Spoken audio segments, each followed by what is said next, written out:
அமுக்கு சின்ன ரசாத்தி அழகா முறுக்கு சுட்டாளா என்ன பத்தலையா நேரா கடைக்கு போனாலா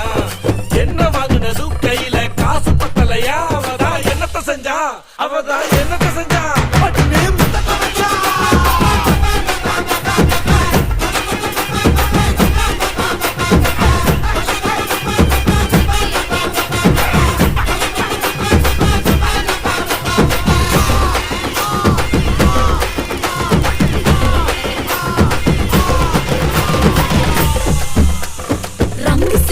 சிக்குன்னு சமைஞ்சு வந்தாலாம் சங்கு மாமா தான் பார்த்து குழஞ்சு பங்குனி ராத்திரி நைசா பக்கத்துல போனாலாம் பங்குனி மாமா தான் பயத்துல நடுக்கி போனா